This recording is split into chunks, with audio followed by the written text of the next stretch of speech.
All right, we're glad. All right, clap it up. All right. Hey, Shalom, Israel. Yahweh Shem Yahushua Brakatah. To all my brothers out there. Yahweh Shemar Athah Shem Yahushua to all my sisters. This is the Isupk Wednesday night law class. And, you know, we, the Isupk, started out 125th Street, 1 West 125th Street, Harlem, New York, under Commander Junior Hanna. We are not affiliated with any other Israelite group or church or blackity black movement. We stand alone. And since 1969, we've been bringing out the truth of this Bible that all so-called blacks, Hispanics, and Native American Indians, so-called blacks, Hispanics, and Native American Indians are the real Jews of the Bible, the Israelites. You understand? And with that, knowing that, we got to keep the law, statutes, and commandments. You know, you don't have a choice if you black, Hispanic, and Native American Indian. You know, you got to keep, we have to keep these laws. You may ask yourself, what laws? You know, we drive the speed limit. Some of us don't litter. Some of us vote, and what the hell we do? We keep all the so-called state laws, you know, city laws, but when it comes to the Most High God's laws, we don't keep them, nor do we even know them. We don't even know the laws. You understand? That's a problem. If you black, Hispanic, and American Indian, that is a problem if we don't even consider to know the laws of God. Why would I say it's a problem? Look at our condition now. Just look at us. You know, look, we're on the freaking bottom. We're on the bottom, man, of society. Even in other countries, third world countries in Africa and even places, you know, in Asia, in the Middle East and Europe, we're like second and third class citizens. Are we the best at everything? You got to ask yourself, why are we always on the bottom? Why are we the poorest? Why are we the sickest? Why do we get shot the most? Why do we get the most jail time out of all races of people on the face of the earth? Why do we get the most damn jail time? Why are we the most hated? You understand? That's because we don't even have knowledge of these laws found in this Bible right here, man. We don't have the knowledge of it. We don't even keep the laws. We don't even know the laws. It's not always our fault. You know, some of us were raised in Christian church. Most of us are raised in a Christian church. And that's one place where you do not learn to keep the laws of God. It's a local. They tell us that the laws are done away with. You understand? And that you could do what you want. You can eat what you want. You know? And that's a huge issue because the Most High God gave these laws to us. And when we don't keep them, we get punished for it. You know? The Christian pastor, he ain't teaching jack in that church about how to play the tambourine, hands of praise. You some 6'5" man with white gloves on doing whatever the hell you're doing to Juanita Bynum's latest jam or Shirley Caesar's latest jam. You doing the hands of praise when we should be in ISUPK being a warrior, man, learning to keep these laws, statutes, and commandments, raising up our black families, man, Hispanic families. But like I said before, you know, this knowledge of the Bible is not taught in the church. And it's hurting us. It's hurting us something serious. Every time I look at the Hispanics at the border in those cages, man, all I can think about is all those prayers going to Virgin Mary, all those candles that Abrea has lit, saying all these stupid prayers and beads, and they're praying to some idol that can't hear their prayers, and their children are still locked in cages. I saw a picture of a woman breastfeeding a baby through the damn hole in the cage. And those prayers that the grandma and mamas is praying are hitting the ceiling because they ain't praying to the Most High God. They don't understand the law, statutes, and commandments. Those brothers in Haiti getting whipped on horseback, just trying to come over here and live. They don't understand the laws of God. They practicing voodoo. They cutting cow tongues out. They cutting the tongues of cows out and chicken blood and doing all this bull crap, voodoo mess. You understand? We have strayed so far away from what this Bible says that we have to do. We got to get back to it. And once we get back to it, you'll see how we won't be getting whipped on horseback. We won't be in those cages at the border. We'll be on top of all of our oppressors. You understand? We'll be healthy. Our minds will be clear. Our bodies will function how they're supposed to function. The love in our communities will be at all-time high once we start keeping these laws, statutes, and commandments. You understand? Give me Deuteronomy 10 and 12. You know, but we got to know what the Most High God requires of us. We got to know. And you're only going to learn that in ISUPK under Commander Junior Hanna. You ain't going to learn it nowhere else. Trust me, I've been around the world, brother. I've been around the world. I've been in several churches. And my goodness, the stuff you're going to learn in there has everything to do with everything but this Bible. You're going to learn how to be a sexual deviant in the church. You'll get molested on Hallelujah night. We'll get into that later. You Christian pastors are disgusting. You are a greedy, molesting, sexual deviance in that church. And because you're that way, God's going to deal with you. Because you teach that the laws are done away with. And imagine society without laws. You ever seen that movie I like, Anarchy for One Day, and the alarm go off? Purge, there it is. That's what the Christian church is like every Sunday. That's what society is like when there's no laws. No laws. How would you want to live in a society like that every day? Is a purge. You can rape, murder, all this garbage. That's how the Christian church wants it to be when you teach the laws are done away with. It's sick and disgusting. We'll get into that later. But right now, if you're watching from home, like, share, subscribe, pay your tithes, spread this truth, man. And big shout out to Commander Johanna and Isupk, New York, for the cookout this weekend. It was glorious. We had a great time. All those hardworking brothers, man. All the sisters that cooked all that good food, took all those nice pictures. All those beautiful new babies, some beautiful babies on ISBK, man. We make some pretty babies in UPK. I don't know about these other nations, but when I see these beautiful babies in ISBK, man, I'm like, man, we got some beautiful children. Everybody was on one accord, man.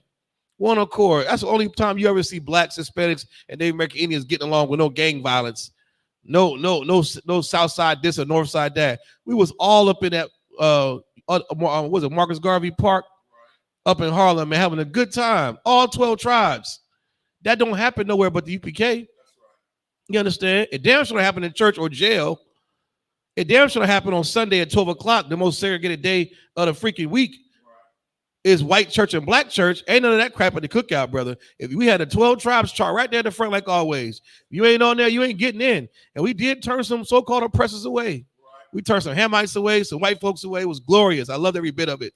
Shout out to the New York camp, man. The New York school. You know what I'm saying? Everybody showed up. And we were getting ready to do it big in September. I think it's the 28th, the 29th through the October 1st, man, out there in Nashville, Tennessee. The Dirty South cookout, man. Y'all get ready, man. Make arrangements now. Get down there. Force your way down to these cookouts. Force your way. You don't have to have no money. Just get in the van in the car with somebody. You're going to find somewhere to stay. You're going to eat. You understand? We a real brotherhood up here, real sisterhood up in here, man. You know what I'm saying? But these laws, statutes, and commandments make that possible. We keep the laws. We love our brothers and our sisters. We come together on one accord. There was no division up in there. There was no fighting. No gunshots rang off. Nobody ran for cover at the cookout. Everybody was dancing, having a good time. Big Cap was on a damn DJ and all the jams. Man, it was beautiful, man. You understand? But read that when you get that, brother. The book of Deuteronomy, chapter 10, verse 12. Mm-hmm. And now, Yasha'Allah, what doth the Most High thy power require of thee? What? Yasha'Allah is Israel in Hebrew. What? That's you, black man, Hispanic man, Native American Indian male on that reservation. What does the Most High God require of us? You understand? Read on. But to fear the Most High thy power. But to do what? To fear the Most High thy power. That's one thing we got to do first. Fear the Most High, man. You better have a healthy fear for the Lord. Just like you fear your father when he told you, when I come home, these dishes better be done and that bed better be made. And you in there playing Xbox, got your AirPods in, playing Roblox, and you hear that car pull up. You hear them 212s beating in the boom, boom, playing Captain the Cod music, and you ain't got no dishes washing that bed, man. You'll faint because you know you messed up. You know you didn't listen to the Most High God. You better fear like you fear a bolt of lightning or a F7 tornado. You better fear the Lord, man. You better have a healthy fear of the Lord. That's the first thing. What do we fear? We fear the police. What the hell we fearing some freaking ex-hall monitor. Some stinking cop they got picked on in school. We fear the police. That's what we fear. We fear scary movies, and who the hell else we fear? Whatever, but we don't fear the Most High God like we should. Read on. Mm-hmm. You to walk in all his ways. To walk, man. Walk means to do in all his ways, man. Mm-hmm. You ever hear Styles P say, walk with me? You understand? You ever heard a brother say, man, walk with me? Let me help you understand something. That's how we talk, man. To walk in the ways is to actually do these things. What things? The laws, the statutes, the commandments. You know what I'm saying? We got to do it. Read on. And to love him. And to do what? And to love him. Yeah, we don't love him. Imagine you want love from your wife or your girlfriend at home. It's always arguing. You don't love me. You don't love me. But we don't love God, man. We don't do nothing God say do. You understand? Love is an action. Not like Big Mama think or Pastor, Stanley Earl. He just say, love God, and turn around and eat pork chops for a fellowship hall. Or turn around and have, hallelujah night and have a wet robe competition. They do some disgusting stuff in the church and they claim they love God. Love is an action. It's what you do. All right. If your girlfriend or if your wife says she loves you, it's just showing her actions. If you say you love your wife, it's just showing your actions. You say you love your children, it's just showing your actions. Love is an action. The Most High God requires that of us. That action is keeping these laws, man. Read on. And to serve the Most High thy power with all thy heart and with all thy soul. Man, you better serve the Most High God, your power, with everything in your being, man. With everything in your being. You better pay your tithes to Commander Gianna, man. It's Isupk. You ain't give it. That's God said to do that. That 10% belongs to the Lord, man. You better get out here and feed this homeless. You understand? We got to get out here in these jails, man. Do the work of the Lord. You got to love your brother and your sister. Raise these children, man, with all of our might, everything. You don't stand up for the national anthem. You sit down. Every time you get a chance, you're trying to tell somebody about, the law, statutes, and commandments. That's an Israelite. And bring them into this body, man, before it's too late. We're going to do the work of the Lord up in here, man. You better serve the Lord God with all your heart, man. Keep these high holy days. Salute the Torah. Raise your children right. You understand? Any more on that? But Salakia. Go ahead. I was looking at Merriam-Webster's definition of the word serve as a verb, meaning an action word. It says to be a servant. And then I drop down and it says to be of use. And it makes me think like, how are we useful to the Most High power? Right. When we, high out of our minds on fentanyl and, the latest strand of cannabis. My goodness. Or chasing after whores. How are you of use to the Most High power, man? Right. How are you of use to your nation when everybody's striving, after their own lust and desires? Right. So be of use to the nation, man. Be of use to the Most High power, man. Salakia. Get that brother hand. He's so right, man. Be of use. And that don't be stupid and think that you're gonna go start your, I heard that. You go out here in the corner and you just being a philanthropist for yourself. You doing this with the phone every time you want to give a homeless person $5. Commander Gianna said, when you do something, when you give a homeless or a man that's struggling $20, you keep that to yourself. Shut your mouth about it. But when we feed the homeless as a nation, as an ISBK, we're gonna record that, like they recorded Christ, giving up the fish to the people, feeding the people. Like all the miracles Yahweh Shah's recorded, because we're not doing it for our glory. We're glorifying the Most High. When you go record yourself doing something like you serving, you glorifying yourself. You're not bringing no glory to the Most High power by doing that. Salakia. And, I thought about, Kevin Gates getting interviewed and he said, speak nothing of this. Oh my God. That's almost like you had a camera. He said, he said, speak nothing of this. Who the hell do you think he is? Man, that joker was, what he said, he started the car with his hands. Man, that dude right there he a piece of work, man. I don't believe nothing come out of his damn mouth. Speak nothing of this. Hey, it didn't gonna tell the whole story, but don't speak none of it. Come on, man. That's our people right there, man. You know what I'm saying? Sick in the head. You understand? Any more on that? So drop that, man. Give me Ecclesiasticus. No, matter of fact, no.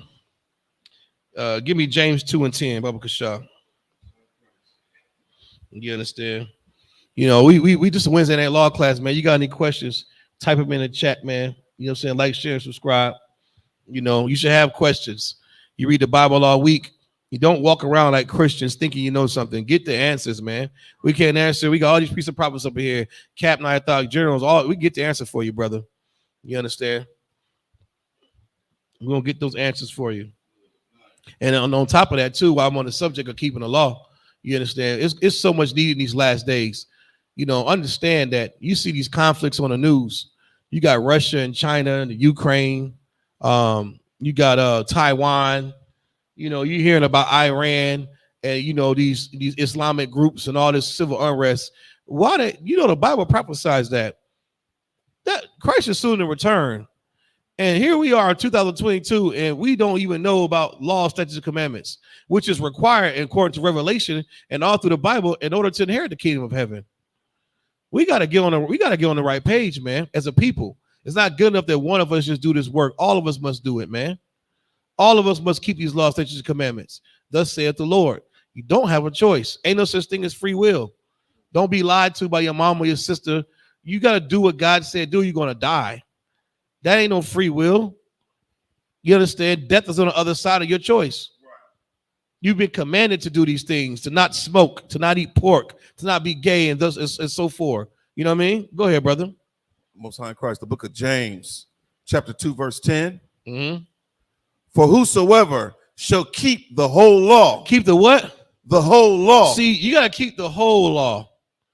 There's over 600 and some laws in this Bible, and they're easy to keep. Don't listen to these fake Israelites and these Christians. What do you mean, the law? You know how old the Bible, you know how many excuses we hear? You know how old the Bible is? You know how many laws? You mean to tell me, brother, you keep all the laws? Yes. Yes. Yes. Why is it hard? Don't you keep all the laws of the land? When you wake up in the morning, you ain't murdering nobody. You ain't throwing trash out the car. You're doing the speed limit. You understand what I'm saying? You're not passing that school bus when the school bus got a little stop sign out. You stop. You know what happens when you go past the school bus. Your license get automatically suspended. You might go to jail, but you see that stop sign, you keep that law, but you don't fear the Lord God, the Most High God, over the damn school bus and the laws of the land. It's ridiculous. You understand? Whole law. I got to keep the whole law, man. And I'm going to tell you why I support. Read on. And yet offend in one point. If you offend in one point, you got brotherhood. You love let's say you're not a homosexual. You understand what I'm saying? You know what I'm saying? You're not a murderer. You're not none of these things, but you steal from your brother. You sleep with his wife. You understand what I'm saying? You do something, you offend in one, you broke all the laws.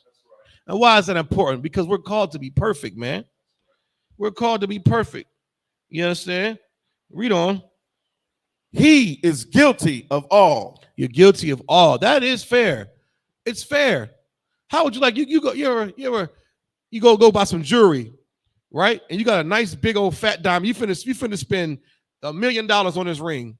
And this ring was told you to be what? Perfect and flawless. And there's when you put the magnifying glass on it, you find a flaw and speckles in it. Now that the whole diamond's no good. The whole diamond's no good now. It's not worth $1 million. It's not worth the value you said it was. Just throw the whole thing away. You get a piece of bread, a piece of bread, and it's got some mold on it. Throw the whole loaf away. Who keeps the rest of the damn loaf if you find one piece of bread there molded? I don't. I throw the whole damn thing in the trash. Right. You drinking a Capri Sun and you find in the bottom it got mold in it. You gonna throw the whole box in the trash because that one damn juicy box. See, you gotta be perfect, man. You gotta keep this whole law. You offend in one area, you're no good. That's right. You know, because that one area you sin in, you're gonna teach your children to be that way.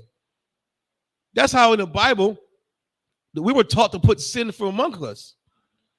You could have been a perfect joker. Charitable, funny, you know what I'm saying? Always in the temple, but you sleep with somebody else's wife. Or you causing stumbling blocks for your brothers, you teaching other people to do that. Now we're not perfect. Now guess what? And now our whole nation falls into idol worship. That's right. Because of you, we suffered that one little thing. You understand? Read on, brother. Verse 11. For he that said, do not commit adultery, said also, do not kill. That's right, man. You know what I'm saying? Drop that. Give me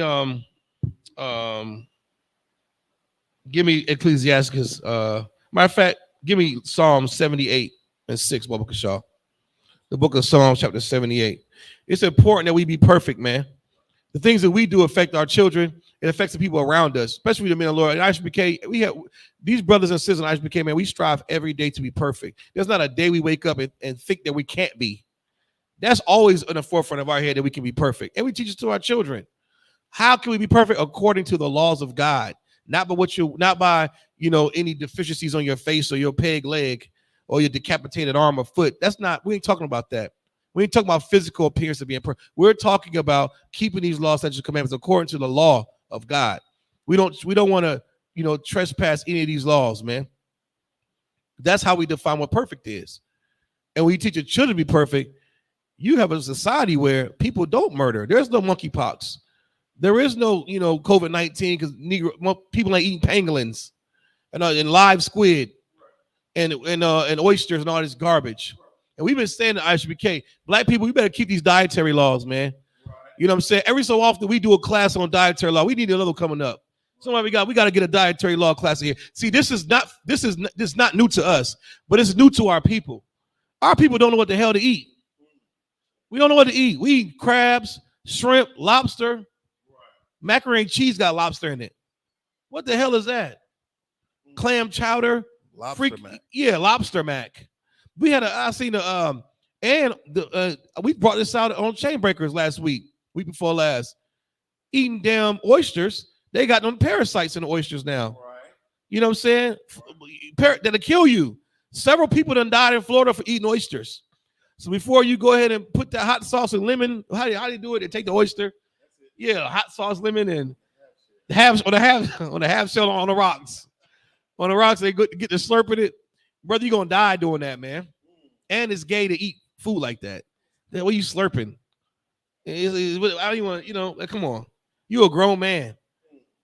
And women, I don't even want to think about what that bathroom smells like after you have to eat a whole 10-pack of oysters and sausages and corn and boiled eggs and a whole freaking Low Country boil at Crab King. Get the hell out of here. We got to do better. We got to keep these dietary laws too. That's included in the whole law, what we put in our mouths and who we have sex with, how we deal with one another, man. That's how you have a beautiful society that's perfect, blameless, and spotless. Just like that beautiful diamond, there's no flaws in it. That's Israel. We got to be perfect, man. You understand? Who said that? What you say? I'm trying to read them comments. You see them on there? I got you. Yeah, it's in there. Go ahead. Sister Stephanie said, what's going on, sister? How you doing? To be perfect. It ain't easy. Uh-huh. You got to want it, but I'm not giving up on myself, and I hope y'all never give up on me. Either I know I mess up. Keep striving, Sister Salaki. Yeah, man. You got, this sounds redundant, but you got to fight, man. Right. You got to wake up every day and fight. You understand? Life is war. It ain't easy. Of course it ain't easy. You know how hard it is not to fire up a blunt or a cigarette? But if you love the Most High God, it's easy. If you love the Lord, it's easy. You understand? You love your children. You would never molest your children. Why? Because you love them. You love your children. You understand? The things that are precious to you, you don't just give away. You don't damage the things around you. Why? Because you actually love these things and cherish these things. Well, being in the truth is the same. Don't think of it so much as being hard. Think of it, you love it, you're going to do it. You understand? You got to keep fighting. The angels are around you recording everything you say and do. That's right. Every little thing you say and do. You better make damn sure you fight because your life depends on it and the kingdom of heaven depends on it. You understand? The kingdom of heaven depends on you being continued keeping these laws, statutes, and commandments, and you fighting every day. Nobody's giving up on you, but you give up on yourself when you stop fighting. You're going to give up on yourself when the minute you start feeling sorry for yourself and woe is me, Satan got you, man. That's when depression comes in. That's a demon. And then you start being nobody got time for that, man. We in the last days. Our forefathers talked about the times that we're in now. That's right. And who are you not to hell to fight? You understand? It's almost that time, man. That sky will crack any day. Any day. So you better make damn sure you stay, in these classes, pay your tithes, you know what I'm saying? Support this truth. And you better fight every day you can while you're above ground. You understand? Because once you're in that grave, it's a wrap, brother. You might, and depending on how you live, you could come back in a beautiful family in the kingdom with having servants, women around you, some African women organize your shoes, Hawaiian women making your bread. You know what I'm saying? Got some, another servant doing your hair. Or you can come back as a big booty dwarf with fat fingers, can't open up a jar because you want to do what? Not fight no more. I want to kill myself. I want to get out the truth because they men are this and why all the women keep getting in trouble. What about the men? I'm done. you're going to come back in terrible conditions being like that. You better fight. You understand? Your life depends on it. This life and the next life. And the next life depends on it. Think about all those brothers and sisters that woke up on cargo slave ships that was born and some white devils over them. Right. You know what I'm saying? Their past life, they was chilling in the kingdom with David. Right. Then all of a sudden, you wake up on cargo slave ships or on some plantation calling some white man master. All right, what we do, it does matter. You understand? Any more comments on that? That's it? No, that's it. You understand? All right, cool. Drop that. Where we at? You said the book of Psalms. Yeah, read 78. That 78. Mm-hmm. You want to start? You said verse 5? 78, 6 through 7. Bubba Shaw. 78, 6 through 7. Yes, we'll book of Psalms, chapter 78, verse 6. That the generation to come might know them. That the what? That the generation to come might know them. We're just talking about that, man. Keep these laws so the generation to come might know them. Your children. And you're going to come back on this earth again. You want to come back with Sleepy Joe over you again? Donald Trump? People rushing the Capitol? The Proud Boys? Monkeypox? I'm not trying to come back to that garbage again. I ain't trying to come back to FHA loans and getting denied a bank loan or small business loan. Some devil telling me no. Who the hell? That's my money. Right. It's my damn land. Who do you tell me no? I can't get a loan. Who wants to come back to that? You better teach the children these laws, statutes, and commandments. That generation, man. Every generation has opportunity to keep the law. Our forefathers did. Some of them failed. Some of them were successful. But here we are again in 2022, having an opportunity to serve God, man. Right. Read on. Even the children which should be born, who should arise and declare them to their children. That's right, man. It keeps going, man. It keeps going and going. Salakia. Go ahead. You know, this is so heavy because the Christian church talks about, you know, breaking chains, you know, generational chains, you know what I'm saying? Generational curses. Right. This is how you establish generational wealth. That's right. It's found within the context of these verses. Right. Salakia. No, you was right about that. They got this stupid song, Break All the Chains. Right. I seen one. I hate those Christian songs. Segway. Like you just said, break all the chains and generational curses. I even seen one white dude. They had literal chains on. He was a big, you know, slave. Right. He was pulling the chains and breaking them. Everybody in the church, oh, and crying like God was helping them. You know, that's not what this is talking about, man. You know, these spiritual chains. You know, we got to break these things. Like Christians sing the songs in church, set the atmosphere, break all the chains. Right. But you haven't broke the chains because Uncle Carl is still in that back room molesting kids. Right. Ain't nobody said nothing about Uncle Carl back there. Right. He been molesting kids for 40 years. He molested you. He done had sex with your mama. He done had sex with you, and he's having sex with your daughter. What? How are you gonna break the chain if Uncle Carl back there is still diddling? Right. How are we gonna break the chains of the sugars, diabetes in your family if everybody looks forward to Big Mama's clove ham on Christmas and Thanksgiving? You ain't breaking no chains in the Christian church. They didn't remix those songs. You know what I'm saying? They ain't breaking no chains in the Christian church. Those chains are forever. Those are forever chains. They don't ever get out of them. They don't never get out of them. That's why you hear these stories about these Christians, man, in these movies and these shows. It's always a pastor's house that's plagued with problems, like Greenleaf. Pastor died of a heart attack. His health, the mama was a whore. The sister was a whore, had sex with a white man. The other daughter got ran off and got raped and killed. The uncle was molested. It's craziness. Right. But it's real. It's real. And Hollywood do a good job of showing how disgusting this Christian church is. But they ain't breaking no damn chains because they don't have no law. Right. There's no law to keep in there. What chains are you breaking without the law? It don't make sense, man. Go ahead. What you want to say something, brother?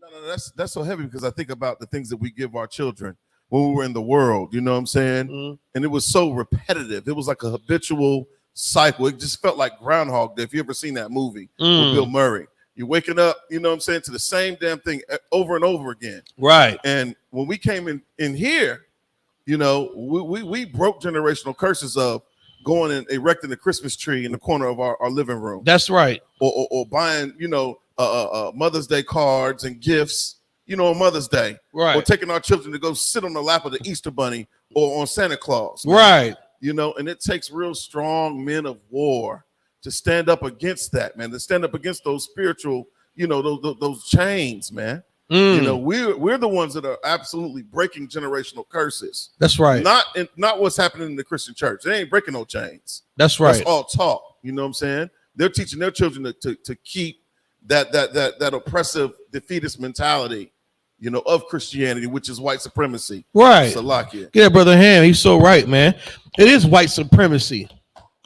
White supremacy, man. That's a Christian church for you defined. That's America with 3 Ks. You understand? Christian church is under white supremacy so bad, they got the American flag in the pulpit.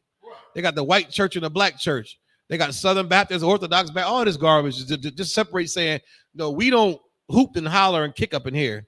We sing the, cathedral gospel and all this Roman stuff. It's white supremacy. All of it is garbage. You understand? Any more on that? Let's read from the top, brother. The book of Psalms, chapter 78, verse 6. That the generation to come might know them, even the children which should be born. Might know the law, statutes, commandments, man. Even the children that may be born. I love to see those beautiful babies at the cookout, man. I was like, these babies are going to be perfect and upright. Yeah, right. They are born as priests and prophets. I was like, damn, what kind of brother or sister was this in the past life that get to be born a Tabawan? You know what I'm saying? And Captain Ahmad Yashar, like, these babies is beautiful around here. Like, wow, look at these children. They have the opportunity. They are born to priests and prophets of the Lord.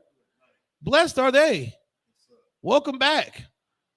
That's how I want to be. That's how we should strive, because they never celebrate Christmas.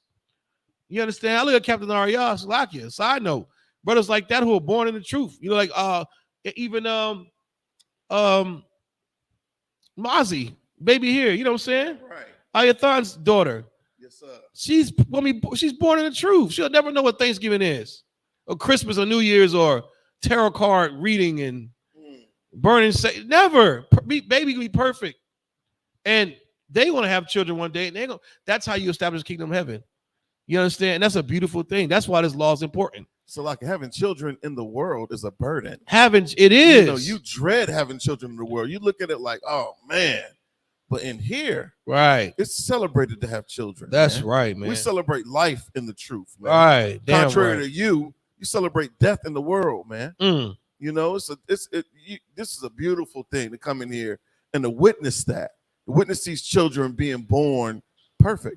Right. You know what I'm saying? That's right. This is all they know. They don't know pork, shrimp, crab, and lobster at all. They don't know the holidays. You know what I'm saying? That's right. That's a glorious thing. Salakia. Now, your brother's so right, man. It's a glorious thing to be born in the school, to be born in this truth. You know what I mean? To your parents that have keep the law, statutes, commandments. Because you can think back, all the suffering we've been through, not before we came into this knowledge of the truth of this Bible, man.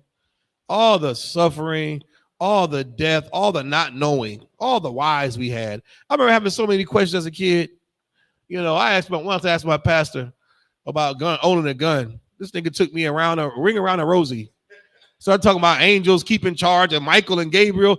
What does that have to do with me getting a gun, brother? You want me out here naked? You call slipping? Like, what the hell is that? Then I open the Bible and find out it's okay. Like, man, what are you went to school for 4 years for? It's ridiculous, man.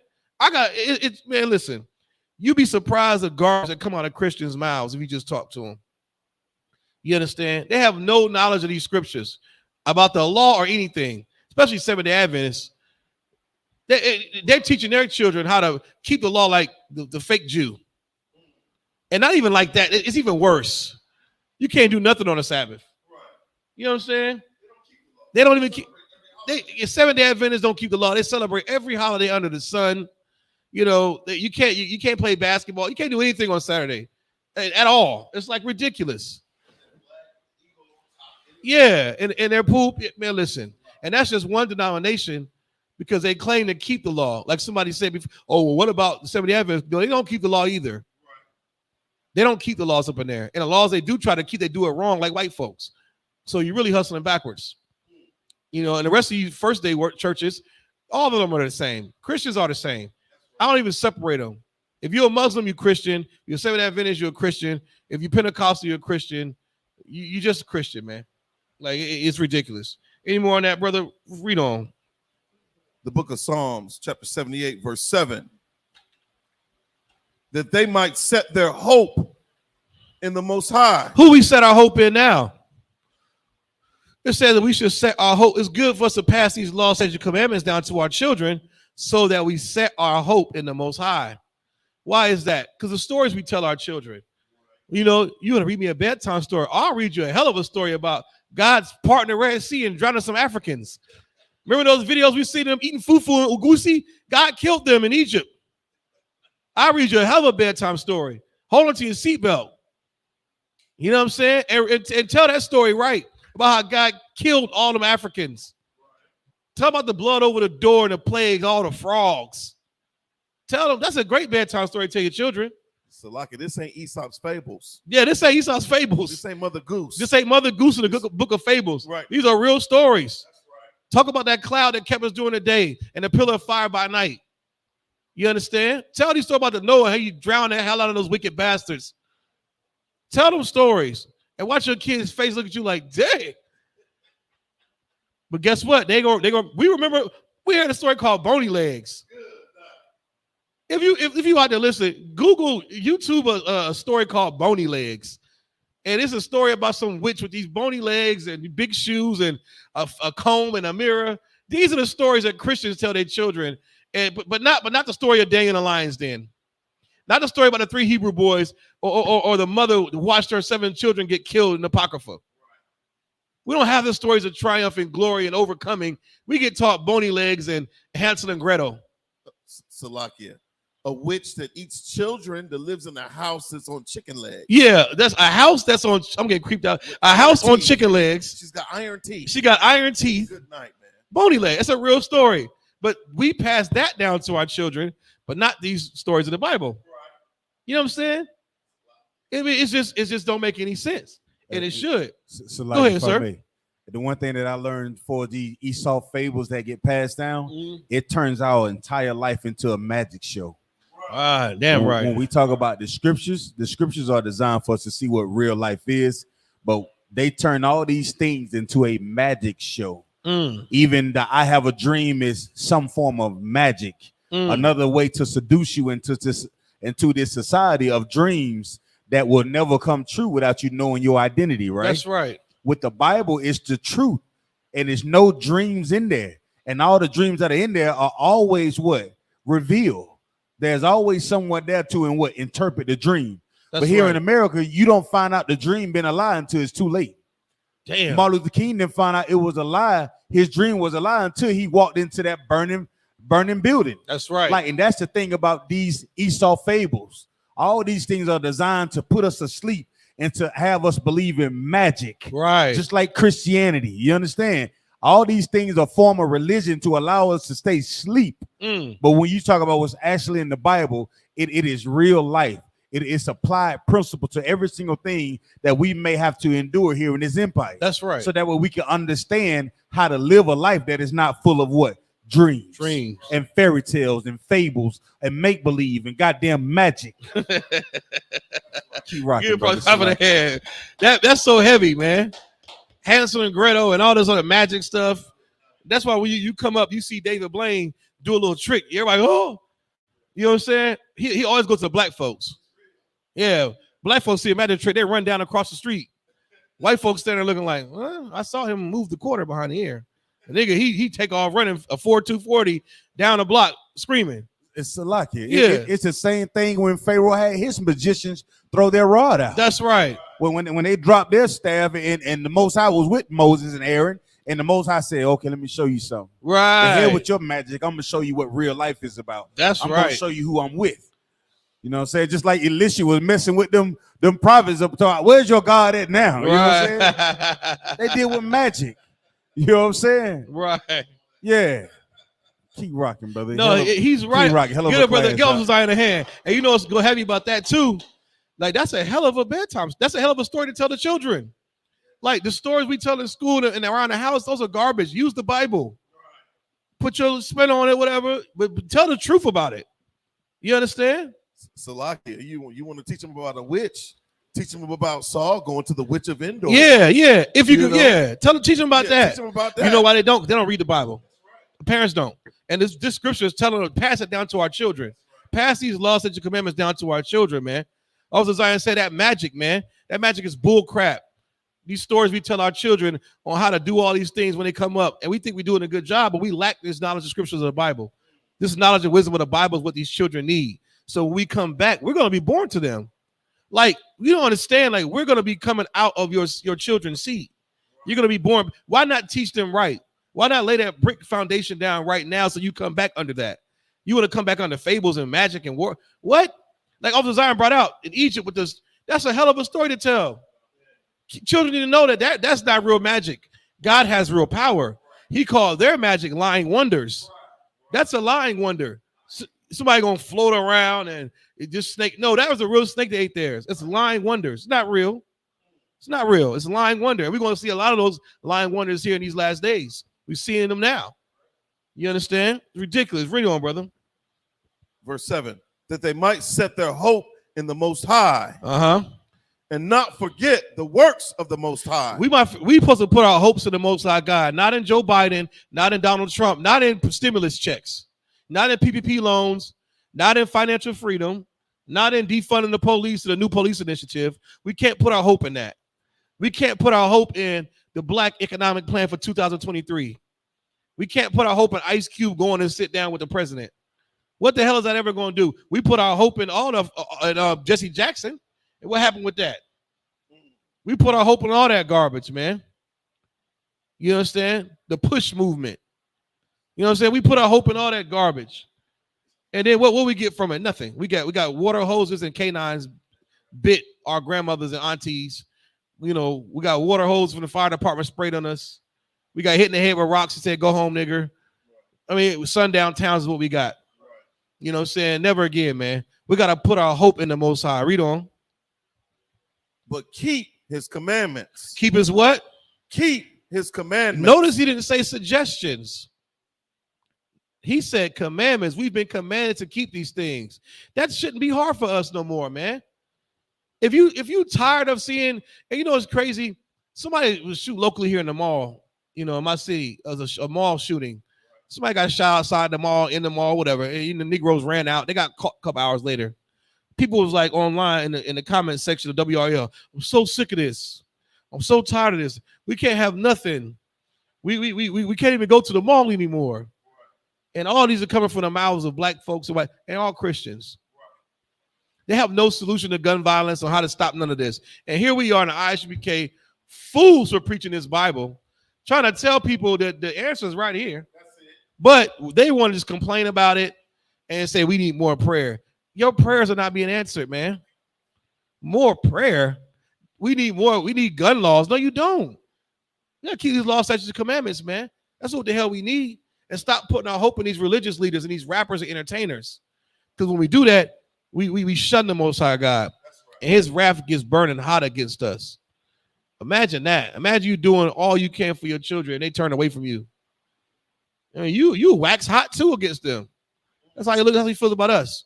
When we go run down to go vote, or we run to our entertainers and try to figure out what Black folks gonna do for 2023. Yo, that's a big thing on Twitter right now and all that. Like everybody said, what are we gonna do as a people for this year's coming up? And no one's except for the Isupk, we all in the chat. Commander Gianna, Isupk. That's that black stuff. Well, what stuff are you into? You want to be a Moor? You want to be a Scientologist? Right. You want to walk door to door at Jehovah's Witness? Man, get the hell out of here. None of that stuff works. You know what I'm saying? Read on.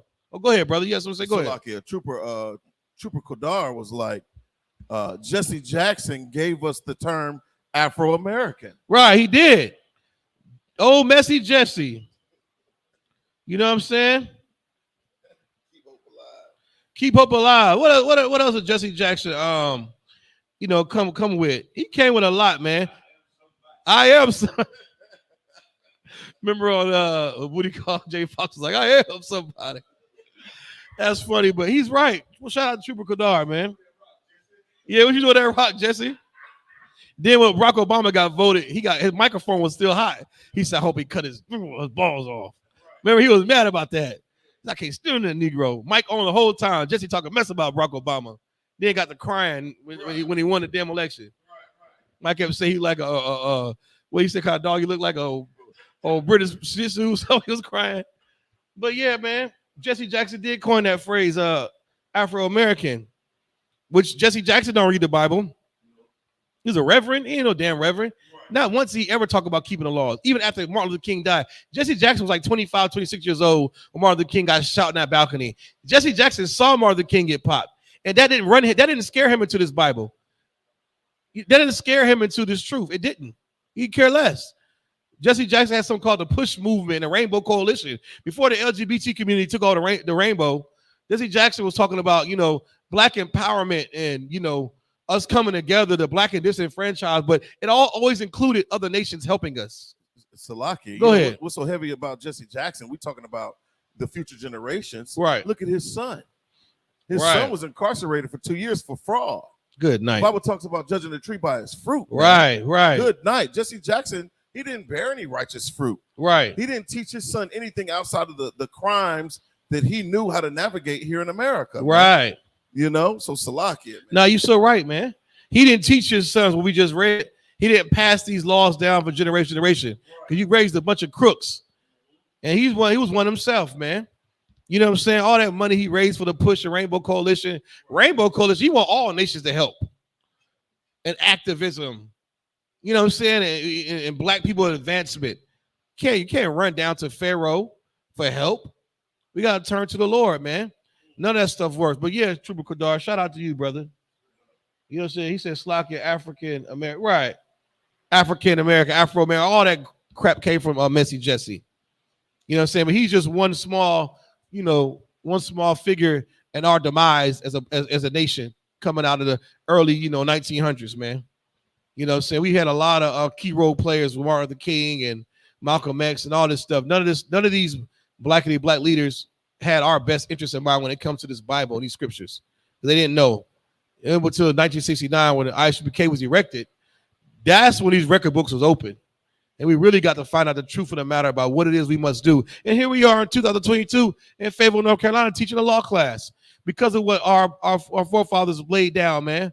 Because of what the priests and prophets of old laid down for us to still have to this day. We'll need Messy Jesse. You understand what I'm saying? Any more on that, brother? Finish right out, brother. That scripture.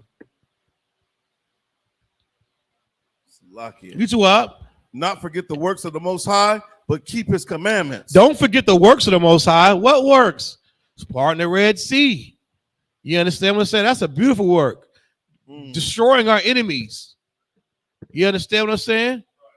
Giving us a law to keep us alive. Giving us a new land. The promises he made to Adam and Eve. All the way through Christ. Look at the stories of Christ. All the miracles Christ did.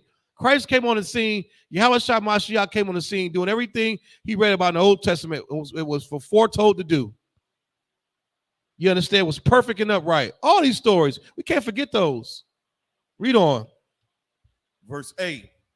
And might not be as their fathers. And let's not be as the Negroes who took and made a golden calf in the wilderness. And now we getting our backs whipped by some devil on a plantation. Let's not be like that again. Let's literally listen to these priests and prophets in Isupk. Every last one of them. We all speak the same thing. We all speak the same. We on one accord here. I'll be pissed off to pass away and come back in the same condition that we still are.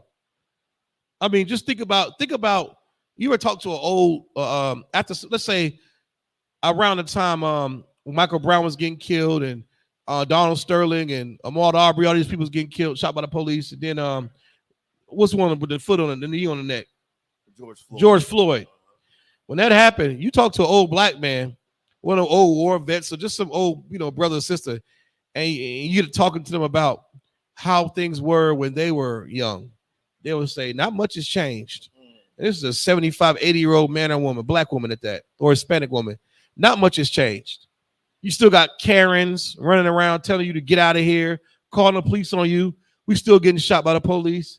And you got 80-year-old people, 70s and 80s and 90-year-old, they're looking at us like, well, they're watching the news like, damn, obviously all that marching and singing we did didn't work. Because here you are, a brother getting shot by the police again in 2000s. When are we going to look to this Bible and find out this is the real answer? We tried everything, man. None of it works. You understand? Drop that. Give me Deuteronomy 27 and 26, Baba Kashab. You understand? Matter of fact, no. Give me Ecclesiasticus 11 and 15 if you could, Baba Kashab. In Apocrypha, man. Get you an Apocrypha too. You out here listening, man. Who's that? Yeah. Yeah. The book of Ecclesiasticus, chapter 11, verse 15. Uh-huh. Wisdom, knowledge, and understanding of the law. Wisdom, knowledge, and understanding of the what? Of the law. Spell that word law. L-A-W. Go ahead.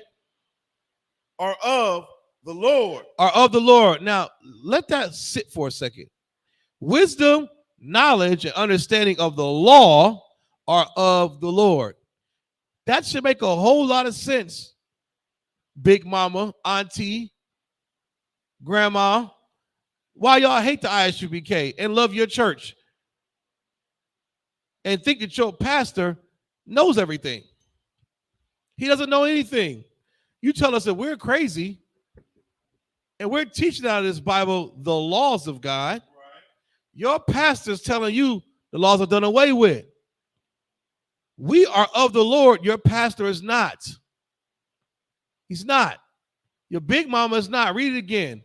Maybe it might click after you read it the second time. The book of Ecclesiasticus in the Apocrypha, chapter 11, verse 15. Uh-huh. Wisdom, knowledge. That's two. Wisdom and knowledge. Go ahead. And understanding. And understanding of the law. Of the law. Go ahead. Are of the Lord. That's of the Lord. The reason why I can sit here and tell you not to eat pork, shrimp, crab, and lobster, and the reason I can come tell you that you must pay your tithes, and tithes ain't no damn butter beans and snap peas. The reason I can sit up here and tell you, you understand that you cannot commit adultery and what adultery is. The reason I can sit up here and tell you that a man having more than one wife is righteous under the law. And it's fine because I understand the law because we are of the Lord. Your pastor's not of the Lord because he don't understand the law. So much so he tells you it's done away with. Not only because he's a filthy bastard and wants to sleep with your wife, because he don't even understand the law. They're like the Pharisees and Sadducees. They're always trying to challenge Christ on something. They didn't understand the law either. These pastors and religious leaders are no different. When you come into this truth, you're going to have to bow to your mama, your aunties, your cousin, your best friends, man. You used to smoke weed and you tell your partners, man, the Bible's against harming your body, man. We're bought with a price. Our body's a temple, man. We ain't supposed to be smoking. That's a heathen custom. You know what I'm saying? According to the Bible, we're not supposed to do the thing. We're not supposed to envy the things of heathens, man, or do the customs of the other nations. And smoking is what custom of another nation. He like, what? Man, where you get that from? You tell him the Bible. He don't want to hear that. He'll tell you, God put this here on the earth. It's herb, man. It says it right here. You get to show him in Deuteronomy, in Genesis, where it's for food and it's an herb and for medicine. He don't want to hear that, man. They don't have wisdom, understanding, and knowledge of the law. They don't, because the Lord is not with them. The Lord is with the ISUPK. We teach, we understand the law. You understand? And our system of, you understand me, rewards and punishments, chastisement, counsel is all based off the law. We are the real righteous rulers and judges, man. You understand? We practicing those righteous acts right now, unlike your Christian church. We're the ones who are going to be in charge when that sky cracks. Not Pastor Stanley Earl and Deacon Beat It Up Brown. Their time is over. They didn't had all the sex they want to have. They done smoked all the joints. They done did all the deviance they want to do. It's our time to shine now. And we're going to do it correctly, man. Under Christ. You understand? Read on. Love and the way of good works are from him. Love and the way of good works. That cookout, man, was nothing but love, man. We fed the people. We did good works there. That was real black on black love and economic dollars, spending money. We everybody had their own oils and body butters and clothes and shoes and garments and seasonings and everything you can think of. And brothers brought cash and supported each other out of love. We don't need the so-called Jay-Z's economic plan for black people. We do it every day now at SUPK. Nobody got shot. We fed people that wasn't even in the school. You black, Hispanic, every Indian. You got fed that day. Shout out to Commander Gianna, man, under Christ. You got fed and you got clothed. You understand? That's because the Lord is with us. He's not with your church. Your church does it for a tax write-off. You see those churches out there with those stinking chopped up spaghetti and them sandwiches? They doing that for a tax write-off. And they say, look at us, we're outside. You understand? That's what they do. They don't come to the hood and do that, though. They'll go to a safe little park, somewhere where police roam. They're not in the trenches like us. They don't care. Everything's a tax write-off for them. You know what I'm saying? Read on. Love and the way of good works are from him. Love and the way of good works are from him. The Isupk is of the Lord, man. You see that in here. We teach our children how to be, our wives how to be, our sons. You walk through those doors, man. We care about what you look like, what you have on your body. You know what I'm saying? Everything's done in DC in order, man. We love our people. I can't say the same thing about these damn churches, though. Can't say the same thing about them. House of Satan. You understand? Any more on that? We can go to 16 if you want. Go ahead. Error and darkness had their beginning together with sinners. Error and darkness have their beginning with sinners. That's so true, because the Christian church says there's no law. That's an error. All right, you lied. You understand? Darkness, you pick up the Bible, you don't understand. You can't break down Revelation and Daniel. You can't break down these scriptures. You're in the darkness. You don't even know what the hell. You don't even know that lobster is unlawful. Have you seen a lobster? Just really look at a lobster or a crab the next time. Just look at it, and you're eating that, man. Everything about it says don't eat me. Right. You know, in the wilderness, when you got those moths or those lizards or the frogs with them bright colors, it tells you in the rainforest that's a sign not to eat it. They have these defense mechanisms. It's got claws, and what does the cow have? It ain't got no defense mechanism. Sheep ain't got no, lamb ain't got no defense mechanism. It damn near lays down and let you kill it. Chicken, what the hell a chicken got? It ain't got no defense mechanism. A lobster, he don't want you eating him. It's disgusting, like a big spider. You chase a little kid around with, remember Uncle Clifton chased Dion around the house in Virginia. We was baby with that. They were frying some crabs, and my Uncle Clifton took a daggone, I think it was a crab or something, and started chasing around. My brother like, it's a cricket. He didn't know what the hell it was. We didn't eat crab, but he was chasing around the house with it, right, scared the hell out of him. Yeah, lamb ain't scaring no kid. And Salak, if I may, you said something that it's a defense mechanism, right? Right. A chicken has wings but can't fly. Can't fly. Ain't that so? Just eat me. Yeah. Go ahead. Dip me in this this flour. I'm so delicious. I'm not gonna fly away from I'm not gonna fly you. And if he put hot sauce on me, woo! You know what I'm saying? Chicken can't even fly. It just wants you to catch him and cut his head off and go and fry him up. Like the Bible said, fried chicken's in the Bible. That's a whole other class. We'll get in that. We're going to get to that dietary law class.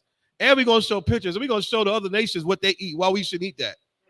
You understand? But yeah, man. Read that part again.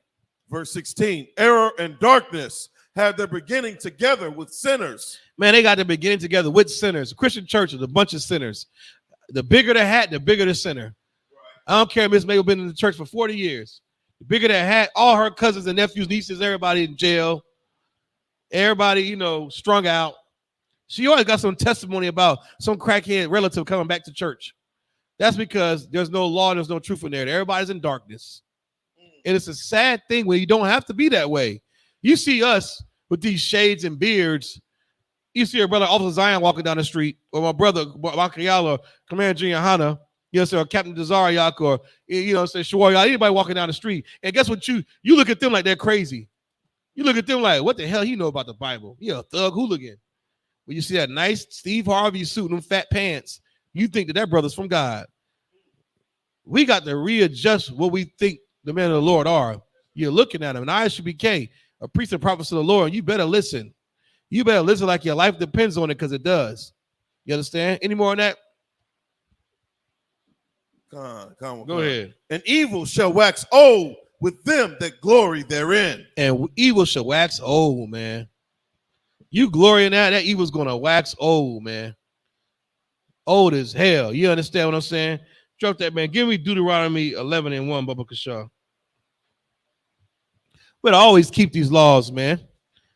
Always. Salakia, that really brings to mind what's happening in real time. Right. We talking about evil waxing old. How long we had the NAACP, man? Hold on, let me look it up. Go ahead. How long has the NAACP been, what's that? The National Advancement for Colored People, something like that? What is it? I think it's the National Aspersion. NAACP. The National Association for the Aspersion of Colored People. Okay. Let's see the history. Think about waxing old. We had this since what, the 60s? Right. And these bastards, man, they lost their tax exempt status over their alleged failure to file tax returns for 3 years. Right. So they envy the oppressor so much that they think they can do what the so-called white man does. Right. They think they can be like Donald Trump. Right. And not, refuse to file their tax returns. Want to be white. They got a nigga wake up moment. Right, they did. They did. They did. Trying to be like the oppressor. And these are the people that we're supposed to, fashion ourselves after. These are the people that we're supposed to look up to for guidance, for counsel. Right. These are the people that we're supposed to follow to the polls to vote. Come on, man. Right. This is organized confusion. That's right. This is evil waxing old. Waxing gold. Get that brother a hand. And I'm going to say how old that evil waxed. 1909. Brother, you mean tell me the NAACP? Come on, man. Over a century. I can't even say that with a straight face. These Negroes in the NAACP. Yeah, Jesse Jackson went to A&T, mind you. But that's a side note. That's for Trooper Kodar with African. Jesse Jackson went to North Carolina A&T. Right. But the crazy part is 1909 is when all this started. 1909, 1910. And they've been fighting for civil rights. How the hell are we going to fight for civil rights and ask for civil rights from an uncivilized person? That's right. The so-called oppressor is uncivilized beast. Right. He's a bloody, meat-eating, incest-having, dirty foot, huckleberry fin beast. And we're going for him for civil rights? Right. What the hell are we thinking about? Since 1909, we've been begging the so-called oppressor for civil rights and the establishment of black wealth and black people. Right. It hasn't worked, man. Even W.B. Du Bois, all his writings and all these so-called intellectual black leaders, they have failed, man. Failed miserably. Right. 1969, remember that date. That's when the ISUPK started, man. Yeah, right. That's when his real truth opened up to our people. So much so we're speaking about it right now. You understand? Any more in that scripture, brother? You dropped it. Give me Deuteronomy 11:1. We're going to get into this little story about this disgusting pastor. We can't end the class without showing the people what we're saying is real about these disgusting, lawbreakers. Most High Christ, the book of Deuteronomy, chapter 11, verse 1. Therefore, thou shalt love the Most High thy power and keep his charge and his statutes. That's right. And his judgments and his commandments. That's right. Always. Always. You better keep the Day of Atonement that's coming up. You better tax your body for all the wickedness and sins you did. You better not eat or drink nothing. You understand me? All for sundown to sundown. You better keep the feast of the memorial blowing of trumpets. You better love your brother as yourself. You better not eat no shrimp, pork, crab, and lobster. You better not be a murderer or homosexual or a gay man or woman. All these things are ridiculous and disgusting, and most of our God hates it. We got to keep his charge and keep these commandments always. And don't say sometimes. Black folks love to go on vacation. We love to go get our passport and get our little passport stamps. When you go to Jamaica, you better not smoke none of that ganja over there. The Most High, this law goes with you wherever you go. Salaki, go ahead. It ain't no win in Rome. Yeah, ain't no daggone win in Rome. Not in this Bible. I don't see win in Rome in my Bible. You better not smoke no ganja when you go to Jamaica. You better not participate in no wickedness when you go to Europe. Stop trying to be white going to Italy, eating pork meatballs. You better ask that waiter, is pork in this meatball? You damn right, it's pork in the meatball in Italy. Right. You understand? You better not break the laws of God when you go abroad. Take this law with you. You understand? Even in your institutions, universities, or you teach it to your children. And school just started. School just started for our children, man, going back. You know what I'm saying? Good parents is if you gonna pack your kids' lunch, you better send a note home, send a note to that school telling that teacher or that cafeteria, my child don't eat pork. So he's allowed to get the other options. Don't give him no chopped up pepperoni cubes on that pizza. Salaki, that's so heavy that you're bringing this out because this morning, Reagan was like, they put pork in the cereal. They serve us Lucky Charms. You know what I'm saying? Look at that. And she wanted to get, extra, whatever snack or whatever her mama gave her this morning. Right. But for her to even acknowledge that, it's like, damn, we sending our children amongst wolves, literally. You are. School, get off. Go ahead, bro. And Salakia too, even like you said, like, you having the right, you damn near get a doctor's note saying that your child is allergic to the pork. You know what I'm saying? That's shrimp, sad, you know what I'm saying? It is like you have to come up with a doctor's permission for your child to not get poisoned at school. Right. You understand? He said you dare to have a doctor's note for a doctor just so the school believe you. Yeah. After all, you can't tell them I'm a Jew and it's against my law. Right. You ain't no Jew. You a nigga from the trailer park. That's what they say. You got to have a allergic reaction. Yeah, because you got some kind of allergies against the pork, shrimp, crab, and lobster for your child to not eat it or whatever, man. Babylon will be destroyed, man. We are living in a disgusting place at time. This land is polluted, like the scripture says, man. The school system is polluted. How the hell? Children, she knew pork was in the marshmallow. She didn't eat the cereal. That's because you taught her the law. You did what the Bible say do. Our children sitting up here, man, can't even eat a cereal at the school breakfast.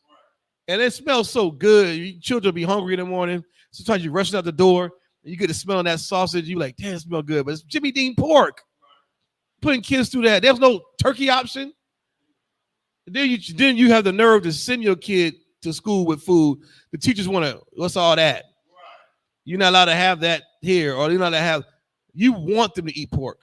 It's like Babylon all over again, man. Go ahead, brother. Yeah, and they don't even give them microwaves. How can I forget that? He's right. They don't even let the kids get microwaves. You understand? You done cook some nice lamb chops the night before, or you got leftover fried chicken, or maybe some chicken pasta or something. And the kid is like, well, my school's going to serve pork. Because after all, the school system is white supremacy anyway. And it's a Christian organization. All the schools are. They change church and state is separate. Hell no. They celebrate all the holidays up in those schools. Christmas especially. And that's supposed to be a Christian holiday. What the hell is the school doing celebrating it then? But they don't even allow our children to keep the laws. You have to enforce it on them. They have to force that up in there, man. Sitting down for national anthem. Ayathan just said they only have microwaves in the school.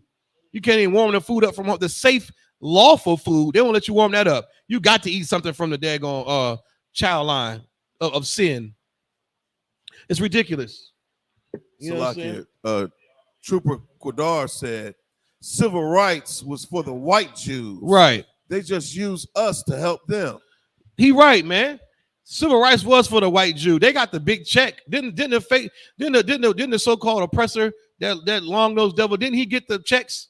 Did he get the money? He got the money. He got all the checks for the Holocaust. He got all the anti-Semitism laws passed. You can't even say nothing. All she got to do is hold up her little, you better not. And you can't even say nothing to her because you're going to go to jail for being anti-Semitic. Or you're going to lose your job. He's right. You understand? Those laws, NAACP and all that blacky black marching, that was for the faith. And another thing, Christians don't even believe that. Christians believe that we're the Gentiles. That Christians read the Bible as if all that salvation and grace and mercy is for us, and that those fake Jews are the real Israelites. That's sick and disgusting. We're the real Israelites. They fake ass. They don't have no salvation. Right. We believe in it. We're the ones. That's why Christians are so big on forgiveness. Right. And the Gentiles, remember the Gentiles, because you think you're a Gentile. Right. Yeah, when you eat pork, you're a Gentile, but by blood, you're a Jew. Right. You have rights of salvation, keep law, statutes, commandments. That fake Jew, the synagogue of Satan, those Goldsteins and Weinbergs and all, those are the fake Jews. We're the real Israelites. Salakia, Goldstein's feet ain't swole up. Yeah. You know, he don't have a problem putting on the penny loafers after right. he ate the Low Country boil. Yeah, Goldstein family ain't played with the sugar. Right. That's us. Goldstein's family didn't go into, Adam Sandler's family didn't go into cargo slave ships. Right. We did. You understand? Give him a hand. And all those Vladimirs, those Russian converts, the DJ Vlad. I'm so sick of him always saying, oh, my family was in Holocaust survivors and, you know, we came from Russia and Poland. We were poor. Shut up. When you shave your face, you don't bump up razor bumps. You don't have the you don't get shot by the police, DJ Vlad. Your people did not go on the cargo slave ships. Your people did not pick cotton. Your people did not get their towns burnt down to the. Well, I tell you what, your people did die by the hands of Hitler, rightfully so, according to what history, what they were trying to do, and that's the same people.